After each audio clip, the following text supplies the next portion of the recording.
So hi friends, welcome back to my channel SN sports. సో మనం ఈరోజు వీడియోలో ఎస్ఎస్సి జీడీ కానిస్టేబుల్లోని చాలా ఫ్రాడ్స్ అయితే అవుతున్నాయి. సో అది ఎలా అంటే, సో మీరు డబ్బులు కట్టండి, మీకు జాబ్ వచ్చేటట్టు మేము చేస్తాము, మెరిట్ లిస్ట్లో పేరు అయితే వస్తుంది, సో జాబ్ వస్తుంది అని చెప్పేసి మీరు డబ్బులు అయితే కట్టించుకుంటున్నారనమాట. సో అలా కట్టించుకొని మోసపోయిన వాళ్ళు చాలా మంది అయితే ఉన్నారు. సో అలా మోసపోకూడదని చెప్పేసి సో నేను ఈ వీడియో అయితే చేయడం జరుగుతుంది.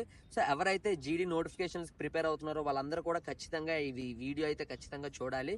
సో మనం లేట్ చేయకుండా వీడియో అయితే స్టార్ట్ చేద్దాం. వీడియోలోకి వెళ్లే ముందు ఎవరైనా మన ఛానల్ కొత్తగా విజిట్ చేస్తున్నారైతే సో ప్లీజ్ గాయస్ మన ఛానల్ సబ్స్క్రైబ్ అయితే చేసుకోండి. మీరు ఇలా సబ్స్క్రైబ్ చేసుకొని సపోర్ట్ చేయడం వల్ల మేము ఇంకా మంచి వీడియోస్ మీకోసం అయితే చేయాలనిపిస్తుంది. సో మనం ఇంకా లేట్ చేయకుండా వీడియోలోకి అయితే వెళ్ళిపోదాం.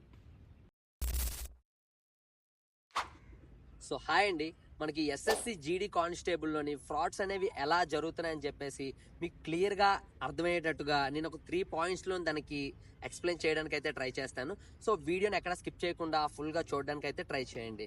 సో స్టార్టింగ్ పాయింట్ ఏంటంటే, సో మీరు ఇంకా ఎగ్జామ్ అవ్వదు, ఎగ్జామ్ ఈవెంట్ తర్వాత మెడికల్. సో ఇదేది అవ్వకముందేనే వాళ్ళు మీ దగ్గరకు వచ్చి సో మీరు ఇలాగ అమౌంట్ అయితే పే చేసినట్టయితే, అంటే 1,50,000 కానీ 2 లక్షలు కానీ వాళ్ళు అడుగుతారనమాట.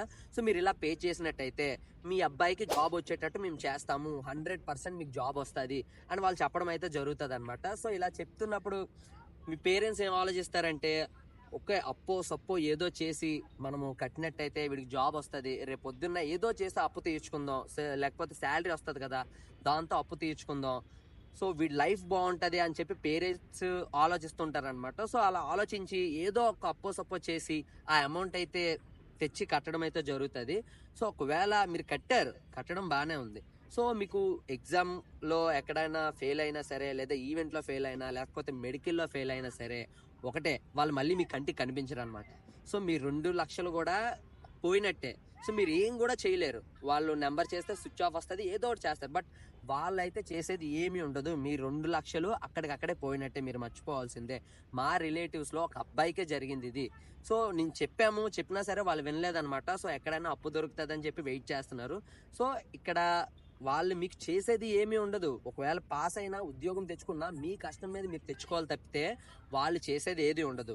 ఒకవేళ మీరు ఇలా కట్టి మీరు క్వాలిఫై ఉద్యోగం తెచ్చుకుంటే వీడు ఏం చెప్తాడంటే, సో ఆ ఉద్యోగం నేనే తెప్పించాను, నేనే చేశానని చెప్పేసి చెప్తాడనమాట. సో ఈ విధంగా అయితే జరుగుతుంది, ఓకేనా. సో మీరు జాగ్రత్త అయితే పడండి. సో రెండో విధంగా ఏంటంటే, మ్యాక్సిమము చాలా మంది అక్కడే పడిపోతారనమాట. సో అదేంటంటే మెడికల్. సో అంటే ఎగ్జామ్ బాగా రాస్తారు, ఈవెంట్ కంప్లీట్ చేస్తాను, ఈవెంట్ కంప్లీట్ అయిన తర్వాత మెడికల్ అవుతుంది కదా, సో ఆ రీమెడికల్ రాయడమో అవుతుంది అనమాట. సో ఈ మెడికల్ దగ్గరే మ్యాక్సిమం చాలా మంది అయితే పడిపోతారనమాట. సో అది ఎలా అంటే, రీమెడికల్ రాసిన తర్వాత మ్యాక్సిమం ఈ ఇయర్ మనకి రీమెడికల్ అనేది హైదరాబాద్లో జరిగిందనమాట. సో నాకు తెలిసిన ఒక అబ్బాయికి అడిగారు, సార్ మెడికల్లోని చిన్నది అన్ఫిట్ అయితే అయ్యాడు అనమాట. సో వీడికి తెలుసు, ఎందుకంటే ఎగ్జామ్లో మంచి మార్క్స్ వచ్చాయి, ఈవెంట్ అనేది చేశాడు. సో ఈ మెడికల్లోనే చిన్నది ఇబ్బంది అవడం వల్ల రీమెడికల్ అయితే అయింది. ఎందుకంటే ఈ మెడికల్ అనేది క్వాలిఫై అయినట్టయితే ఖచ్చితంగా వీడికి జాబ్ అయితే వచ్చేస్తుంది అనమాట. సో ఆ విధంగా వీడు ఉన్నప్పుడు సో ఏం చేశారంటే, సో మీరు ఇలా అమౌంట్ పే చేయండి, సో మీరు ఇలా అమౌంట్ పే చేసినట్టయితే నేను అక్కడ వాళ్ళతో మాట్లాడతాను, డాక్టర్స్తో మాట్లాడతాను, సో మీరు ఫిట్ అయ్యేటట్టు చేస్తాను, సో జాబ్ వచ్చేస్తుంది కదా, సో ఎందుకు మిస్ చేసుకుంటారు, 1,50,000 రూపాయలు పే చేయండి. సో మీరు పే చేసినట్టయితే ఖచ్చితంగా మీకు ఈ మెడికల్లోని ఫిట్ అయ్యేటట్టు మేము చేస్తామని చెప్పేసి అడగడం అయితే జరిగింది. బట్ లక్కీలీ ఆ అబ్బాయి అయితే పే చేయలేదు. సో పే చేయకుండానే వాడికి వెళ్ళి ఏ ప్రాబ్లం లేదు, ఆ రీమెడికల్ అనేది కూడా ఫిట్ అయితే అయిపోయాడు. సో ఖచ్చితంగా ఇప్పుడు హ్యాపీగా అయితే ఉన్నాడు. సో వీళ్ళు ఏం చేస్తారంటే, ఇలా అమౌంట్ అయితే తీసుకున్న తర్వాత ఇప్పుడు ఈ అబ్బాయి ఉన్నాడు, ఈ అబ్బాయి కట్టినట్టయితే సో వీడు ఫిట్ అయిపోతాడు, వాడిగానే ఫిట్ అయ్యాడు. బట్ వాళ్ళు ఏం చెప్తారు, సో మేమే చేయించమని అంటారు. సో అక్కడ కూడా 1,50,000 రూపాయలు పోయినట్టే. సో మీరు ఏమీ కూడా చేయలేరు, ఓకేనా. సో ఇలా అవుతున్నాయి అన్నమాట బయట అనేది. సో ఇంకోటి ఏంటంటే, ఈ మెడికల్లోని మీకు మీరే క్వాలిఫై అవ్వాలి, కానీ వాడు చేసేది ఏమీ ఉండదు. ఒకవేళ మీరు డబ్బులు కట్టినా సరే వాడు చేసేది అసలు ఏమీ కూడా ఉండదండి. 100కి 100% గ్యారంటీ వాడు చేసేది ఏమీ ఉండదు. లేకపోతే ఒకవేళ వాడు చేశానని చెప్పేసి మీరు ఇక్కడ క్వాలిఫై అయ్యి వెళ్ళినా సరే, అక్కడికి వెళ్ళాక అక్కడ కూడా మీకు మెడికల్ అయితే చేయడం జరుగుతుందండి. సో అక్కడ మీరు మెడికల్లోని తేడా అంటే ఏదన్నా ఇబ్బంది ఉందని తెలిసినా సరే, మీకు ఏ డాక్టర్ అయితే చెక్ చేస్తాడో ఆ డాక్టర్ని పిలిచి వాళ్ళు క్వశ్చన్ చేయడం అయితే జరుగుతుంది. సో ఖచ్చితంగా అంటే ఏ విధంగా చూసుకున్నా సరే మెడికల్లో కానీ ఎక్కడ కూడా కానీ వాళ్ళతోటి అంటే డబ్బులు ఇచ్చి కానీ ఏదైనా చేయించడానికి అయితే అవ్వదు. సో ఒకవేళ మీరు డబ్బులు కట్టినట్టయితే మీరు ఖచ్చితంగా లాస్ అవుతారు.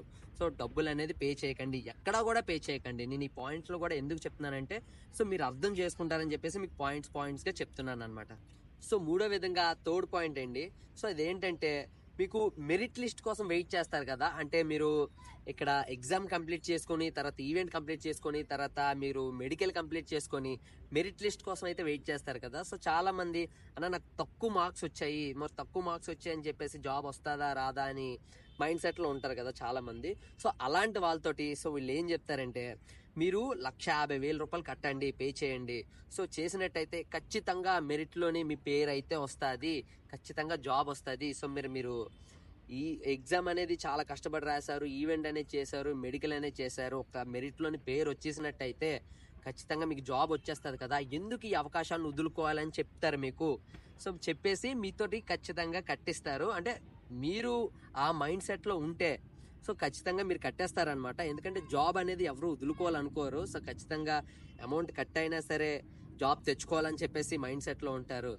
సో మీకు ఏమవుతుందంటే అది కూడా కంప్లీట్గా వాళ్ళు ఏమీ చేయలేరు, అక్కడ కూడా ఏం చేయలేరండి.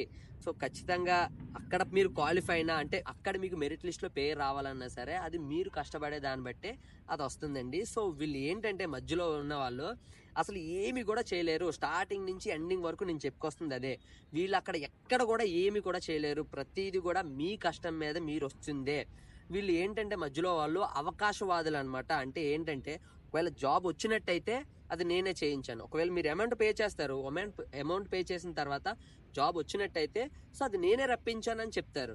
ఒకవేళ రాలేనట్టయితే సో మేము చాలా ట్రై చేసామండి, మేము వాళ్ళకి అమౌంట్ కూడా పే చేసాము, సో ఇంత ఇచ్చాము, ఇంత ఖర్చు అయింది, బట్ రాలేదు, సో మనం ఏం చేయలేకపోయాము, చాలా ట్రై చేసాము బట్ రాలేదు అని చెప్తారు. సో నెక్స్ట్ టైం ఖచ్చితంగా మీకు జాబ్ వస్తుంది, సో ఇంత పే చేశారు కదా, నెక్స్ట్ టైం కొంచెం అమౌంట్ పే చేస్తే చాలు, మీకు నెక్స్ట్ టైం వచ్చేటట్టు మేము చేస్తాము, సో ఈసారి ఎక్కడ మిస్ అయింది అని చెప్తారనమాట.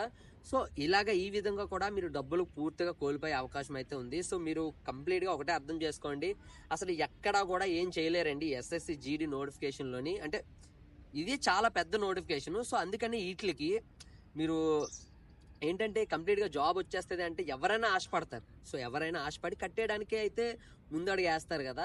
సో అలాంటి వాళ్ళకి చెప్తున్నాను, సో వాళ్ళు ఎక్కడ కూడా ఏం చేయలేరు. సో ప్రతిదీ కూడా మీ కష్టమే, మీ కష్టం మీద చదవాలి, మీ కష్టం మీద రన్ చేయాలి, మీకు మీరే మెడికల్ ఫిట్ అయ్యి మీకు మీరే జాబ్ తెచ్చుకోవాలి. మూడో వ్యక్తి వాడు ఏమీ చేయలేడు, వాడు ఒక అవకాశవాది, డబ్బులు తీసుకుంటాడు, తీసుకొని మీకు మీరు కష్టపడి క్వాలిఫై అయినా సరే నేనే చేయించానని చెప్పుకుంటాడు.